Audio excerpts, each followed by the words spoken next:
bonsoir à tous les élèves des PV. Le Clairet, vraiment, je ne cesserai jamais de vous remercier pour tout ce que vous faites. Vous avez mené un combat noble, parce que le Prado le mérite.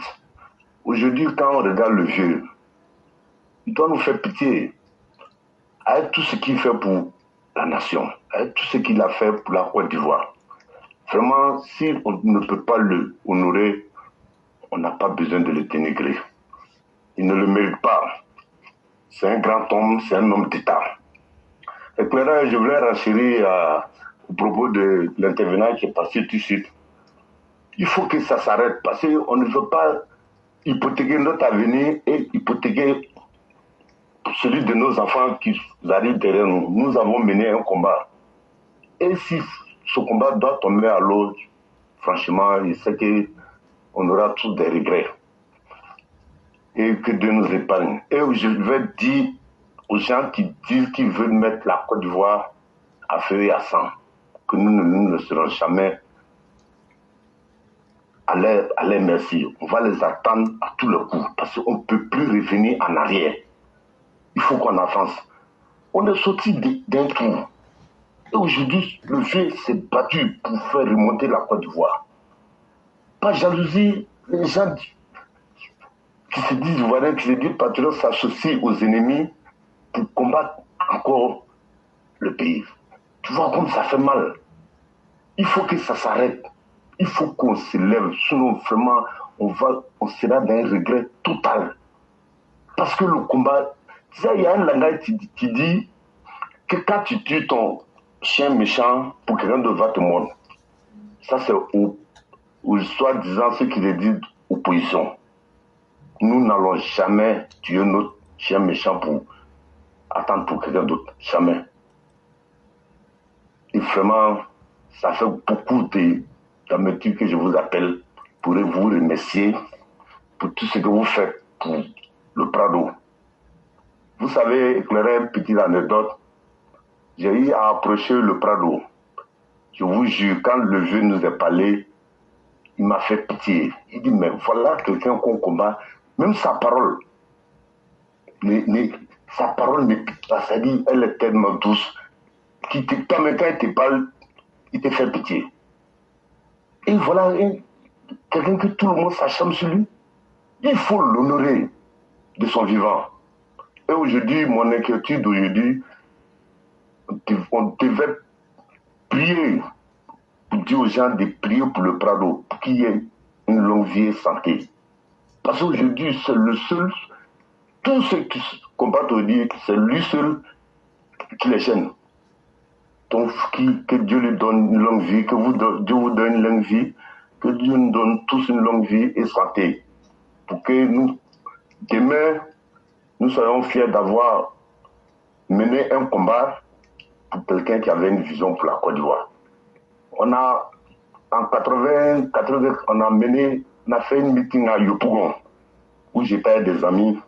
Quand le président est monté sur le tribune, il a dit, je vous dis, dès que je vais arriver au pouvoir, mettez-vous au travail.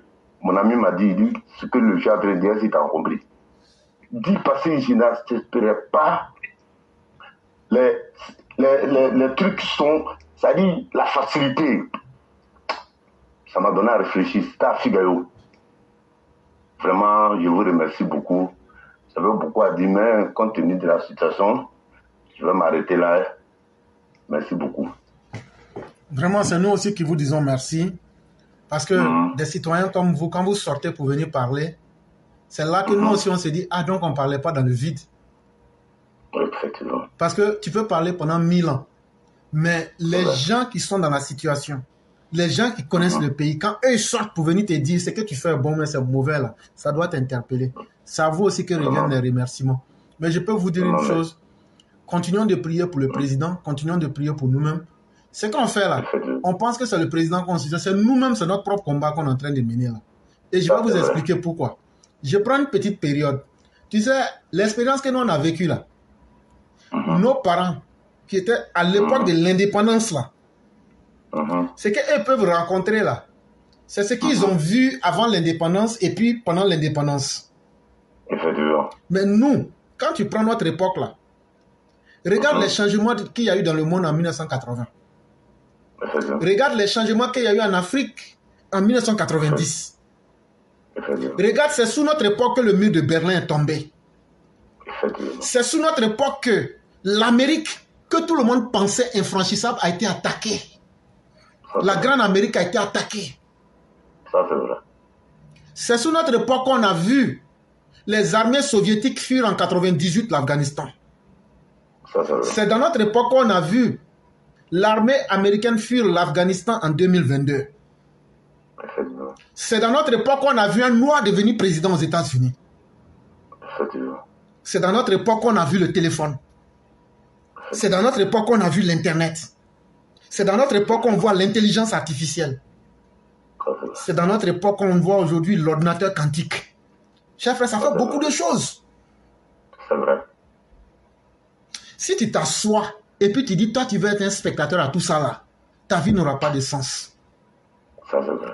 C'est pourquoi il faut se lever pour qu'on se batte.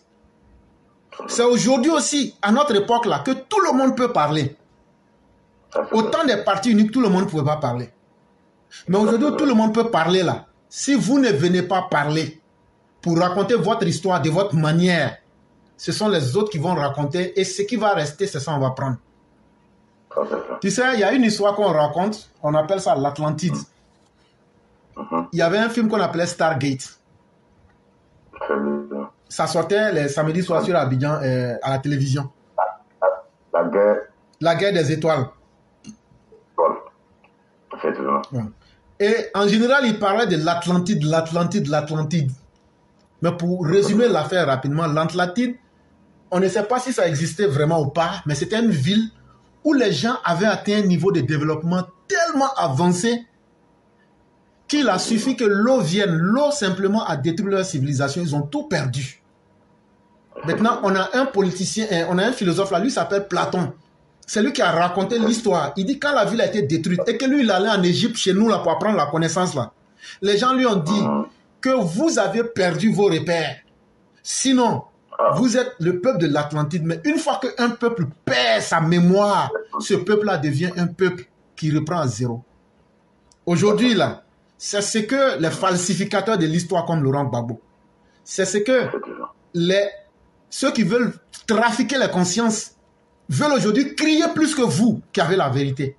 Et ils veulent noyer comme avec de l'eau la vérité. Et on dit non, asseyez-vous pour regarder, soyez patient.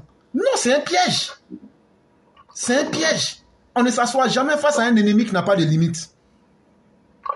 Et c'est pourquoi c'est des gens comme vous qu'on doit saluer. Sortez, venez raconter votre histoire. L'histoire véritable de la Côte d'Ivoire ne doit pas disparaître parce que ceux qui ont la vérité se sont tus. Il faut que tout le monde parle. Et quand on va parler là, les gens vont prendre le temps de comparer ce que les uns et les autres ont dit. Ce que ceux qui pensent avoir la vérité ont dit, c'est que ceux qui mentent ont dit là. Surtout que nous parlons avec des preuves. Quand tu as parlé, tu dis que tu as été proche du président. Est-ce que tu as dit qu'il y a quelqu'un qui est entre vous? Non. Quand moi je parle ici, là, je prends mes preuves, je mets en face de tout le monde et je dis ceux qui ne sont pas d'accord, venez. Ça, c'est vrai. Et il n'y a pas une meilleure manière d'écrire l'histoire que cela. Je ne voulais pas couper ta parole ce jour. Il était allé lui remettre sa chemise du congrès. Il y a eu les larmes aux yeux. Quand il était avec un ami dans la voiture de course. Quand il a parlé, j'ai eu les larmes aux yeux. Il dit, voilà quelqu'un. Sa parole n'est même pas offensante. Quand il nous a parlé, c'est-à-dire, je me suis posé la question, il dit, qu'est-ce qu'il a fait? Non, mais tu sais que les gens sont toujours convaincus. Quand tu te parles, c'est-à-dire, la parole te rentre, il ne t'offense pas, il ne te pénètre pas. Ça m'a donné à réfléchir. Et pour ajouter que j'ai écouté votre dernière émission où vous avez parlé,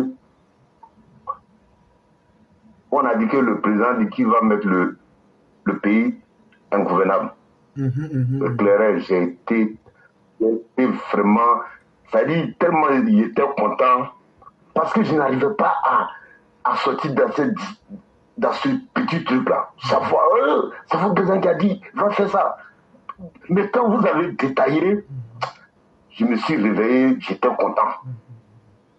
Vraiment, j'étais éveillé. Je n'ai jamais su, parce que je me posais la question, est-ce du président que moi je connais qui peut dire des trucs comme ça, qui n'a jamais voulu qu'on fasse l'oppression qu'on attaque. Mais vraiment, j'étais content de votre analyse. Et je me rappelle bien encore où le président a dit à une sortie d'un colloque au Rwanda, on lui a posé la question que parce qu'il est musulman, qu'on l'appelle des candidats, et les gens de FPI ont extrapolé. Ils ont dit que le président dit que parce qu'il est musulman, qu'il ne veut pas qu'il soit candidat. Pourtant, c'était à un point d'interrogation. Je me suis rappelé de ça et dit, bon, tu vois, ceux qui falsifient l'histoire, qui falsifient les paroles des gens, uniquement pour mentir aux gens. Vraiment, je m'arrête là. Merci beaucoup. Que Dieu te donne beaucoup de courage. Que tu saches que tu mènes un combat très noble. Parce que de la session du président jusqu'à aujourd'hui, s'il n'était pas sur la vérité, et je te jure, tous les autres cas qu'il a passés, il allait tomber dedans. Mais c'est passé, il était la vérité. Que juste après, il est arrêté comme un arbre. Vraiment, merci beaucoup. C'est vous aussi que nous remercions, comme je le disais. Oui, oui. Voilà. Ouais, je vais m'arrêter là, éclairer. Il n'y a pas de problème. Vraiment, merci beaucoup. Et on va vous laisser vous reposer. Vous passez une excellente soirée. Merci beaucoup. Merci. Effectivement, c'est ce qui est intéressant dans ce monde où il faut mettre les preuves aujourd'hui à la disposition des nouvelles générations. Et quand il y a le mensonge, la meilleure arme pour combattre le mensonge, c'est le FPI. C'est de sortir avec la vérité. Et ce que le monsieur vient de dire là, nous ne sommes pas dans un monde où la réalité n'existe pas. C'est dans l'hebdomadaire Le Point, un journal français, avant les élections d'octobre 2000. Le président a eu à parler de l'état de la Côte d'Ivoire. Et il a dit, tel que les dirigeants sont en train de diriger le pays là, la Côte d'Ivoire va devenir ingouvernable. C'est ça le grand titre. Alassane Ouattara à l'hebdomadaire français Le Point. Entre guillemets, la Côte d'Ivoire va devenir ingouvernable.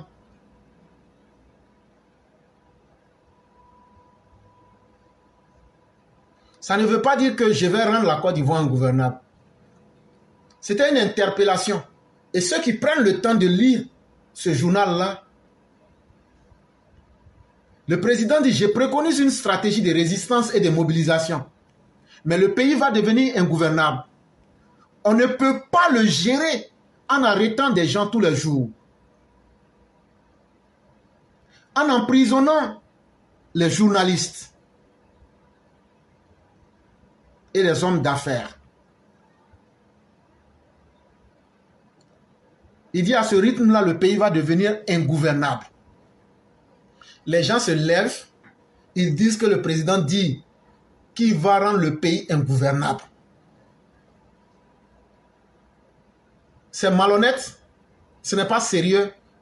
Mais la seule preuve qui tient, c'est que le président Ouattara, si l'article qui est dit là était faux, dans Le Point là, il allait poser plainte ou bien il allait les interpeller pour leur dire, je n'ai pas dit ça. Mais jusqu'à aujourd'hui, 2024, il ne s'est jamais plaint de ce qui a été écrit dans ce journal-là. Or, c'est à partir de ce journal-là que les gens ont extrapolé ces propos. Mais si nous ne faisons pas sortir avec preuve à l'appui pour montrer aux gens, demain, là, c'est nous, notre mémoire qui va disparaître au profit des menteurs. Si l'Atlantide a été détruite par l'eau, sachez que c'est la manipulation et l'intoxication qui va détruire notre civilisation. Et donc, c'est la mauvaise foi. Et la meilleure arme contre la mauvaise foi, c'est de mettre la vérité et les arguments en face. Comme celui qui disait hier, je suis venu pour affronter l'éclaireur. Quand on lui a demandé, montre-moi une seule chose que l'éclaireur a dit qui ne soit pas vrai, il n'en trouvait pas. Il n'en trouvait pas parce que il faut être correct et cohérent dans ce que nous faisons. Parce que la dignité des uns et des autres, c'est beaucoup aussi des choses qu'il faut défendre. Et donc, restons cohérents, restons nous-mêmes et écrivons notre histoire de la belle des manières, c'est-à-dire en lettres de vérité et avec aussi la dignité. C'est vraiment important pour nous.